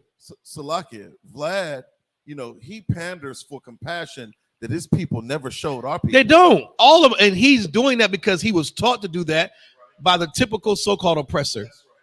The typical so-called oppressor who owns Viacom, who owns all the airways, they do this thing where, remember Anne Frank? Remember the Holocaust? They show you the movies of Brad Pitt in a tank and the regime surviving a blast of all of the damn Germans. Yeah. Fury and all the Schindler's List. What the hell? We don't give a damn about that. Right. We don't care about that. The Jews are black. The 12 tribes of Israel are black, Hispanic, Native American Indians. That's it. We don't care. We're not begging for hope and salvation from you, Mr. So-called oppressor. This record book belongs to us, not you. And the Christian church teaches you otherwise. That's why they cry and sing so hard, because they think that they're the Gentiles that need the, they need the love and all that, and the forgiveness, that they're the Goyim. That's what they believe. You understand? Pull up that what scripture we do around 11:1. Read that again, and then pull up that article, that video for me. The book of Deuteronomy, chapter 11, verse 1. Therefore, thou shalt love the Most High thy power, and keep his charge. Keep his charge now. You understand? Go ahead. And his statutes. And his judgments. That's right. And his commandments always. Always, man. Always and forever. Just like the song. We don't have a choice. You understand? You don't have a choice if you're black, Hispanic, Native American, Indian. You understand? Go ahead, brother, when you get a chance. Read the article first, then watch the video. That way, matter of fact, no, play the video first. Salaki. Because once you play the video, the article is worse. It's going to show you what this jive turkey really did. And all you Christian pastors, listen up, man. Just go ahead and hand your keys over to Commander Johanna. All these churches are vacant anyway. I ride down my city, man. All these big churches, the doors are closed. Ever since COVID happened, you don't have a congregation on Sunday. How are they still paying their bills? I don't see for sale signs on this property. You're taking up property, and you don't even let the homeless people sleep in the churches. I see all these church vans. We trying to get a van for our van department. I see all these church vans sitting in the damn parking lot, not even moving. You're not picking up kids for vacation Bible school. You ain't picking up kids for church Sunday or choir rehearsal no more. You've been defunded by the Lord. You need to give up everything you have to Commander Johanna Isupk. We're actually putting in the work. We're doing the real work. All these church doors closed, man. Big old churches with big stained glass, big ass doors. You like brick too. I mean, $3 and $4 million infrastructures, and they're closed. And right next to it is a project in a trailer park in the hood. You got some big old beautiful spotless church right in the smack dab of poverty. They need to open these damn churches and let people sleep in them. Better skateboard ramp in the church. That'd be fire. Turn AME Zion to the first skate park. Let niggas skate, jump, do a grind out on the pool pit. Check this out, man. This is for a disgusting pastor and one of many. And I'll always say do this. He's no different from any other pastor. Well, he deserved to get. He asked us to highlight this. Why? Because this is public news. It's on the airways. He did the crime. Now he's got to get the shame and the time because every pastor's like this. This is just his day for his fame that he wanted. This is just his time to get embarrassed and to show the wickedness that he's been doing. But you other pastors are on deck. You on deck too. And your wickedness will show in front of the world for all the crimes you committed, for all the lies you've told, all the sexual deviance you allowed to go into your churches. You're going to get caught for it eventually. And he's just another brother who got caught. Go ahead. Salakia, what I was taught when I first came in is that the Lord will deal with you privately for a time. Right. But if you continue on your wickedness, eventually he's going to deal with you publicly. Oh, yeah. This is the public right here. This is the openly rebuke or openly embarrassment is what he's about to get right now. And we do this all the time often because we should. To show you that we're right and they're wrong. How is she going to know? You think we talk about a Christian pastor for no reason? Exhibit A. Go ahead and play. A local pastor facing sexual assault charges. Bobby Smith arrested more than a week ago in North Las Vegas. His arrest report details incidents dating back years, including allegations that the church knew about it for years. Of course they Madison did. Kimbrough Pause in our for a newsroom second. tonight after hearing. Of course they knew. Just like Big Mama know Uncle Earl been molesting kids down the hall. You can't even go to the family cookout. You out there, everybody doing a Tootsie Roll, let you slide. All of a sudden, one auntie that got molested, she like, oh, come here. Where them kids at? Oh, they in the house. Make sure they don't go back in that hall. You know Earl down there. What the hell is that? He's still molested. That comes from the Christian church. Christian church knows the pastor been molesting everybody on Hallelujah night for years. The only reason why he has Hallelujah night or Revelation night is to molest kids. It's for you to say, you need a break. Let the kids come to the church. And all his sexual deviant deacons and the females allow the sexual mess to go on. For years, they know when this has been happening. Just like in your black house. Just like in those walls of the average black household, sexual deviance is allowed to run rampant because they learn it in church. Go ahead, brother. For parents who say their daughter was a victim. Yeah, according to North Las Vegas police, this local pastor is accused of inappropriately touching two women and a girl. And tonight we hear from a father who, like so many, trusted those in the church and now feels that they were taken advantage of. When my daughter told me, and I heard from her ears what happened, I believed her right off the jump. This father, who did not want to be identified, sharing his story, his daughter's story, as to what happened to her. According to him, 10 years ago, his daughter was sexually assaulted by this man, 45-year-old Bobby Smith of North Las Vegas, a known pastor of New Beginnings Ministries. The father we spoke to explaining how he worked side by side with Smith and went to confront him about the allegations, but was immediately thrown out of the You heard what he said in the beginning? He said, when my daughter first told me about this, I believed her right off the jump. He used to work side by side with this pastor for years. How come you believe your daughter right off the jump like that then? Am I saying that you shouldn't believe in kids? That's not what I'm saying. He said that because he knows that pastor's a sexual deviant. He never did nothing to stop it. Now it's his daughter now. You thought for 1 second that it was going to stop with everybody else's kids and not yours? He just said it. I believed it from jump. Yeah, I know you did. Go ahead and play. Look at this job. The church altogether. The father we spoke to explaining how he worked side by side with Smith and went to confront him about the allegations, but was immediately thrown out of the church altogether, with his family not allowed to attend future services or activities. I was in leadership in the church. I was a deacon of that church, one of the deacons. So I was not allowed to step foot once. My daughter told me her side of the story, and my wife told me her side of the story. I cried like a baby, and then it turned into rage. This past week, Smith was arrested and charged with 3 counts of sexual. That's the pastor. He said once his daughter told him, he confronted the pastor. They kicked him out. He wasn't allowed to step foot in the church no more for confronting a pastor. That sounds all too familiar. Anytime you challenge one of these disgusting, these proud, wicked bastards, the Bible calls greedy dogs. Every time you challenge one of them, you get told to shut up now. Put your hand down now. This ain't the time for that. Get them out of here.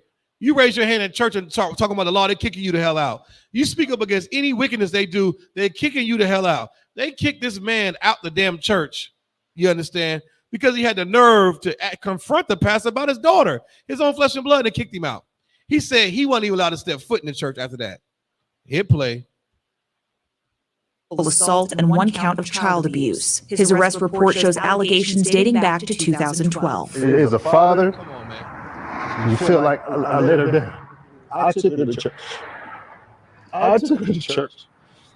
I went there first as a man, and then I came home and told my family, this is where we're going. This because we need God. And they took advantage of us. First of all, I brought her here because I was the first to come to church. We need God. I brought my daughter to church, so I feel responsible. Yeah, you are. You are. You are. And you said you believed her off jump. It ain't because what the confession she made to you. It's because you knew he was wicked. Right. You knew he was wicked.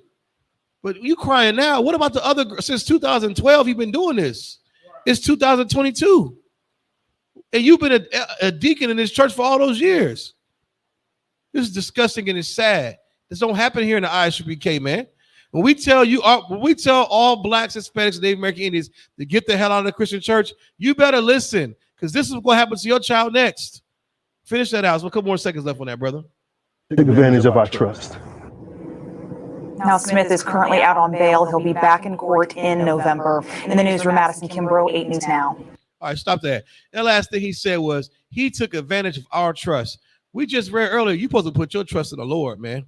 Not in Pastor Joe Willie, not in Pastor Bobby McFreak Nasty, or Pastor Willie Earl. What's this? Salakia. Salakia. Go ahead, read it. Sister Yakara says, Salakia, the Catholic Church has funds set aside specifically for legal defense and payouts due to sexual crime. Oh, she's so right. Give her a hand. The Catholic churches, I think they lead in the molestation race. I think they're lapping the Christian church. Only all those choir boys get molested. You understand? I think there's something in the Catholic church where you have to have a vow of celibacy to be like a priest or something. So now the man can't even have sex, but he's touching those boys. And they have billions of dollars, man. Salaki, if I may. Go ahead. It says the average settlement in recent sexual abuse cases against the Catholic Church is around $300,000 to $400,000 to date. The average settlement? That's the average settlement? On average. That's the settlement is like, all right, you said that priest McGillicuddy touched little Timmy. When was this happened? Well, he did it. Oh my God, not again. All right, we'll settle for $100,000. No, $200,000. No, it's not good. $300,000 highest we're gonna go. We don't want this going to court. We don't want to. We'll take it. That's what that is. Right. Instead of going to court and going through, you want justice now, death penalty, life in prison. I'll settle. Go ahead. So like it, and accepting that money, that just shows that money is more important than your child's life. That's why I give him a hand. And yeah, accepting that money, you like, nah, we'll take the money. After all, you can't prove that you were molested by the old priest because he dead now. Right. So mama, that's how it goes. They've been getting molested for years. That Catholic Church is something, man. And then too, if you try to take it to trial, they got more money than you. So you can't last. You can't. You know what I'm saying? It take a lot of money to go to trial. It take a lot. And if the Catholic Church knows, we got the bread, we got billions of dollars, they'll settle. And they'll keep getting continuance after continuance. It'll take years for you to get justice. So what they do, they give up hope and they just settle. This has been happening, man. Christian organizations are of Satan, man. Are of Satan. Better get out before it's too late. Go ahead, brother. You too out. No, Salakia. I was going to continue with what. Yeah. It says to date, Catholic dioceses in the United States have paid over $3 billion in compensation to sexual abuse victims. $3 billion. Was that a B or M? A B. Man, come on, man. You just hear that? $3 billion? How much is it? How many millions is a billion? It's like a thousand. I think 1,000 millions is a billion. 100 million. No, 100 million is 100 million. You said what now? 1,100,000 times. I'm sorry. My math is. Y'all see how bad at math I am, right? But that's crazy, man. Yeah, I'm thinking about it. Okay, yeah, that's insane. $1 billion, brother. $1 billion and that's in settlement money of these Catholic priests. I don't want to call them priests. Catholic freaks. These Catholic freaks touching these children and they settling. And you got the nerve to call yourself a Catholic. You better disassociate yourself with that, man. People love I understand that. Once you find out that your organization is sexual deviants, most people disassociate themselves unless you put white Jesus in the middle. They can't disassociate from Mary or white Jesus, though. You know what I'm saying? They got to stay down with the cause. You better disassociate yourself with all Christian organizations. Right. Go ahead, brother. No, Salakia. This is according to the Kenyan magazine. You know how Ham is, right? Scam God. It says the Catholic Church Vatican has an estimated net worth of $33 billion. I think that's lowball. I'm pretty sure that the Vatican, I know they got a bunch of our relics in there somewhere, They're worth more than that. That's hams. That's ham math. You know what I'm saying? I don't trust ham nowhere. No way. And that's ridiculous, man. All that wealth, how? Who's like? You mean tell me all these people paying tithes to the Catholic Church? This black man, I forgot what organ. I think he might be I think he's a Kojic, Church of God in Christ, or something like that. Oh, Salakia. Okay, the list of the top 5 richest churches in the world. Go ahead. The Church of Jesus Christ of Latter-day Saints, okay. 100 billion. The Church of the LDS. Mm-hmm. The LDS is 100 billion. Those little house on the prairie, long dress, sexual deviants. Right. My God. Go ahead. The Catholic Church, the Vatican is 33 billion. Vatican, yep. The choir boys. The Catholic Church in Germany is 26 billion. What's the difference? The Catholic Church in Australia is 24 billion. The Church of England is 10 billion. Man, come on, man. Now you wonder why these settlements are so high. You ain't taking that to trial. They're gonna just throw money in your face until you get out of here. They're gonna molest because they got the money to back it up. They need to be defunded and arrested.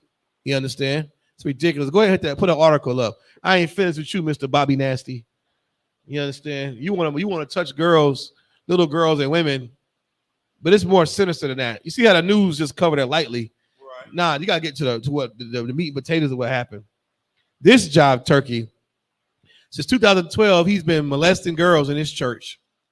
It is also a Christian organization who believes the laws are done away with. We're saved by grace. And as long as you do hallelujahs and love Jesus, you're going to make it to kingdom of heaven. We're going to show you how wicked and how much of a lie that is. You understand? Go ahead. Go scroll down. Report. Former pastor accused of sexually abusing teen girls told them God told him. He said God told him to save them. Now watch why he said, this is the same brother we just pulled up now, why he said God said to save them. This is how sick these Christian pastors are. And a lot of you need to go watch Red Hook Summer. I'm not trying to plug all Spike Lee's movies, but go watch Spike Lee's. If you got a Roku, go watch Spike Lee's Red Hook Summer. You'll see how these Christian pastors try to use the scriptures and use their influence to go molest children.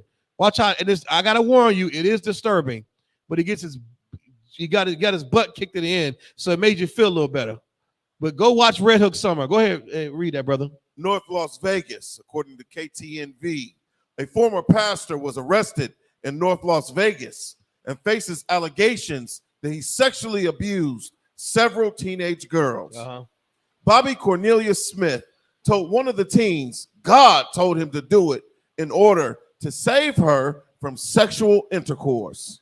God told him to do it to save her from having sex with another brother?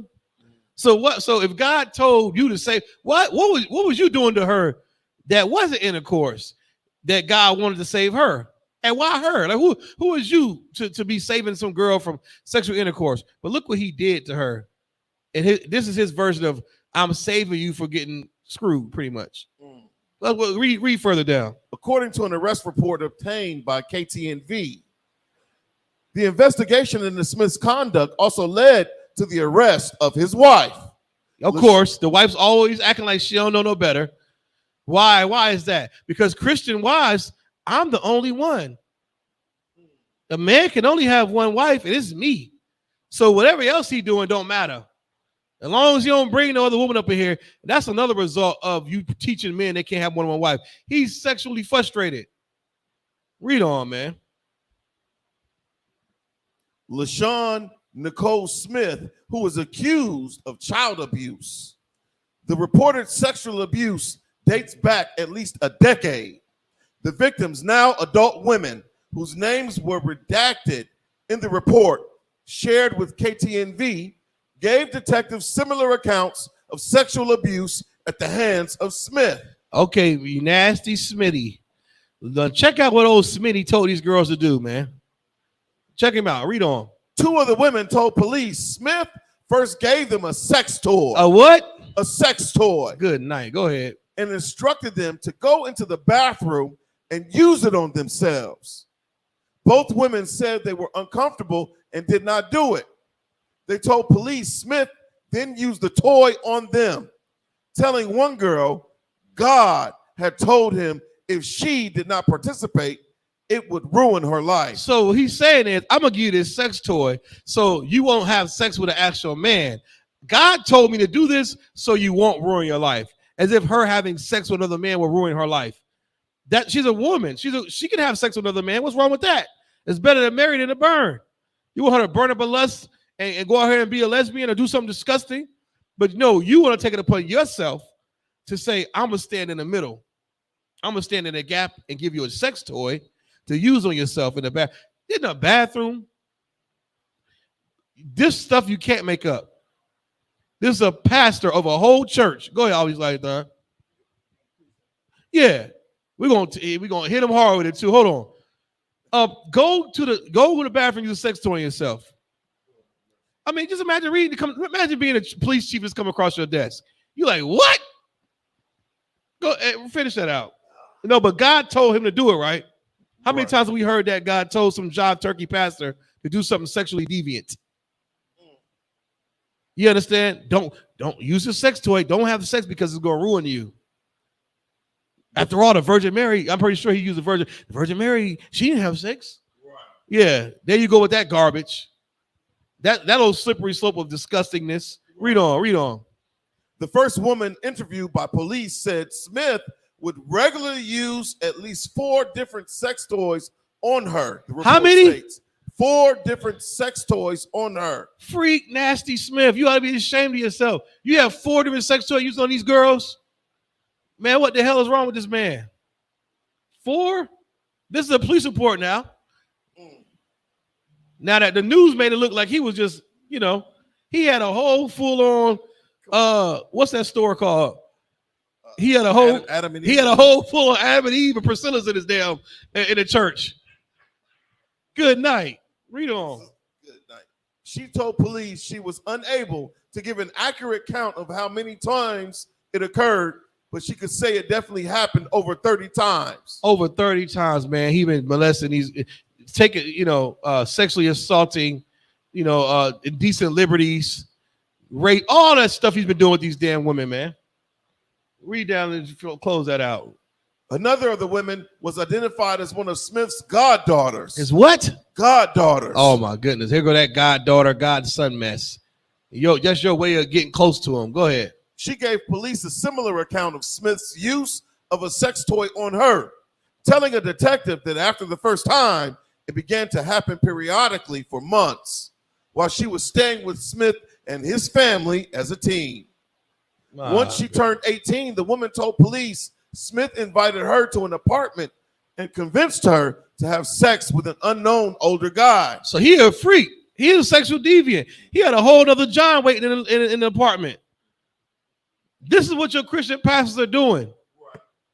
And you got the nerve to get mad at us for standing on the street corner with a microphone and the Bible, telling you not to eat pork, telling you not to be gay, telling you to love your brother. That's what we're doing. And you got whole freak shows getting away with God knows what. And you're going to listen to your mama and tell you the Christian church is better than ISBK? Man, damn the Christian church, man. Damn the Christian church. Go ahead. No, Salaki, that's crazy because that's one of the main things we cry aloud against is you running away from the Christian church. We not listening to the pastors. Don't listen to the pastors. Go ahead, Ayathan. Salaki, you said Godfather? Say again? I was goddaughters. So he was supposed to be a godfather, right? Right, he supposed to be a godfather. So the term, the actual term for godfather or godmother, godbrother, you supposed to help that person be more godlike. Right. You're supposed to guide them the right way and help them grow spiritually. Right. This evil bastard right here use that term to degrade them sisters. That's right. Good, so brother Hand. You're so right, man. You're supposed to make them better and protect them. You gave them sex toys in the bathroom and brought them to the crib with another disgusting deacon, whoever it was, to do God knows what. Any more on that? Come. Go ahead. It says, and another individual whose name is redacted in the arrest report.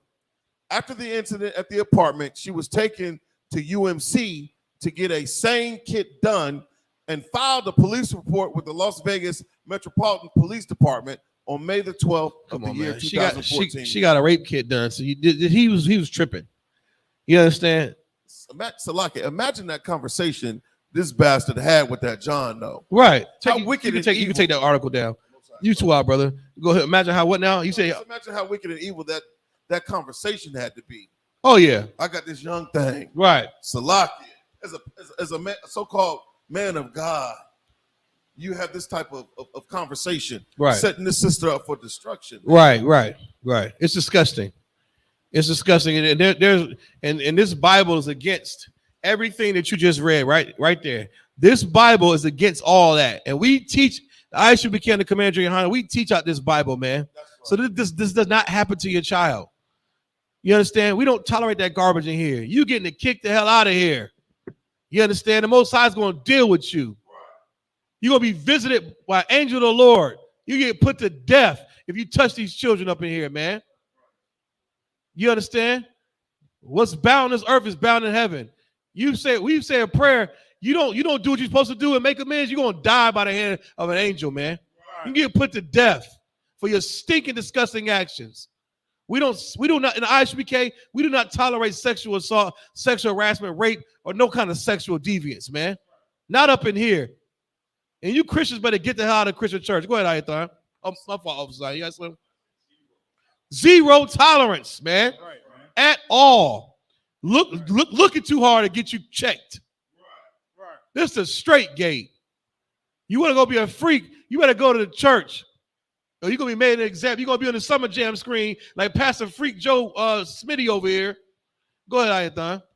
So now you got precepts. Book of James, chapter 1, is verse 13. Go ahead.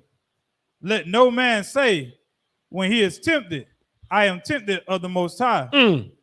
For the Most High cannot be tempted with evil, neither tempteth he any man. Right.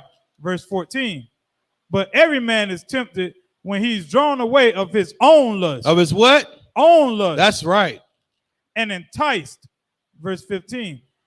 Then will lust, then when lust hath conceived, it bringeth forth sin. And sin, when it is finished, bringeth forth death. Man, get that brother a hand with that precept, man. He's so right. Now you're getting embarrassed. If you don't fix yourself, repent, and come into this truth, you're going to die, man. You was lustful bastard. You just had to have it. And you and your little sex toys and looking at little girls and feeling like you somebody on that pool pit with that robe on. And you was close to this brother, man. This deacon served you for years, and you did that to his child, man. Let that be a lesson, man. You don't put your trust in all these disgusting pastors, man. It's ridiculous. This is a good precept, brother. The Most High God ain't tell you to touch that girl. You got drawn away by your own lust. That was already in you, pastor. That was in you to be a sexual deviant. And I guarantee you, when they pull him to the side and interview him, somewhere you're going to find out he was molested himself. He got touched on Hallelujah night. Guaranteed. It happens all the time. You understand? It happens all the time. You know, give me 56 and Isaiah 56 and 11. You understand? I'm gonna get one more precept. We're gonna get out of here. Let that be a lesson to you Christians, man, out here. Who's gonna answer for this Christian? That's what I want to know. Who's gonna answer for that? Who's gonna say, Isupk, y'all are right the whole time? Y'all are right about these pastors. I know y'all go hard, but y'all go hard for a reason. Who's gonna step up and say it? Right. Because we're right. Everything we say is right. You're wrong. These pastors are disgusting. And you look at your mother and father who continue to go to church. Look at them. Show them these articles. Especially on the same denomination. Show them these articles. Let them answer to you also why they hate the UBK so bad, but they suffer to go into that disgusting Christian church. You understand?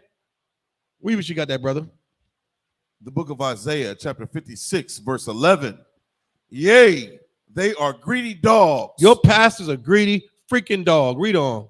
Which can never have enough. You can't have enough money. You got one pastor telling me, buy me a damn Michael Kors watch. You got one pastor taking out PPP loans. You got one pastor not molesting 1, 2, 3, but 5 girls. He can't have one sex toy. He got 4. You understand? He can't just sleep with his wife. He got to have your wife too. He want all the money. Read on. And they are shepherds. They're supposed to be shepherds. They're supposed to be leading the sheep to the flock of the Lord. They're supposed to be leading us to righteousness and these laws, statutes, and commandments. But no, they're in bathrooms with sex toys, molesting little girls. Read on. That cannot understand. They can't understand, man. They don't understand these laws, statutes, and commandments. We just read earlier where wisdom and knowledge of the law is of the Lord. They don't have the Lord. The Lord is not with them because they don't talk about these laws, statutes, and commandments. When they do, they say it's done away with. Wisdom and knowledge of the law is of the Lord. The Christian church does not have the wisdom and knowledge of the Lord because they don't practice the law. They don't do the things in the law. And now you got little girls being molested because of it. You understand? Read on. They all look to their own way. They look to their own way, man. He been doing this for years. He thinks that was right. I thought I said he drawn away by his own lust. He looking to his own way. What he think is right, not these words of God. Read on.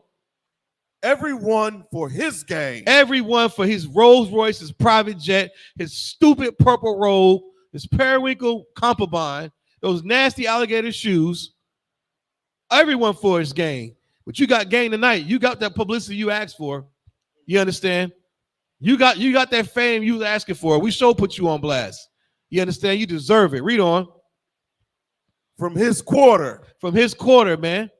You Christian pastors better defund your damn self. Give up your keys, all that money. Get it to Commander Johanna, man. Pay your tithes to the Commander Johanna ISUPK. We're going to show you what real work of the Lord is like. We're going to show you what to do with that money, man. How to lead the people to righteousness. Because whether you like it or not, we're going to be the last thing standing when it's all said and done.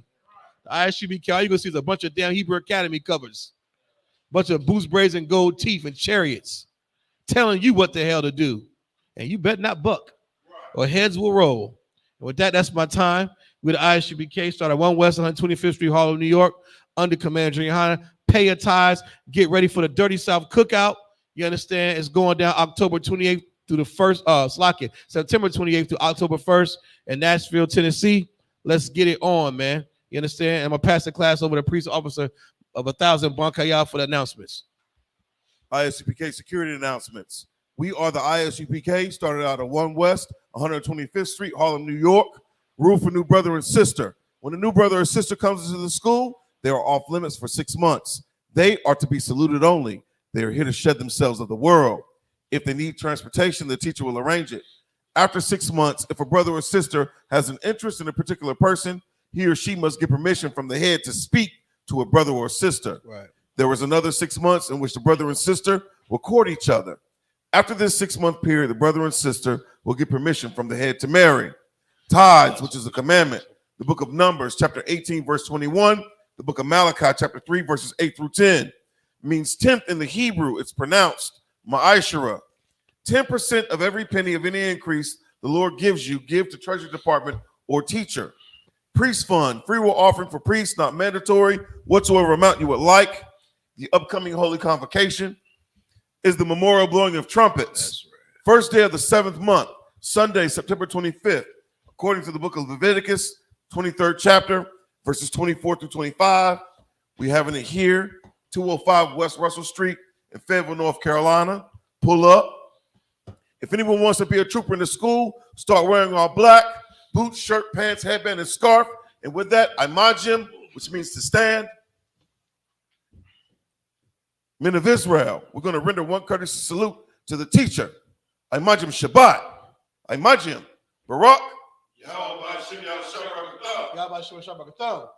Yadamatah. Sar. Men of Israel, we're going to render one courtesy salute to the sisters. Imajim Shabbat. Imajim Barak. Yadamatah. Class dismissed.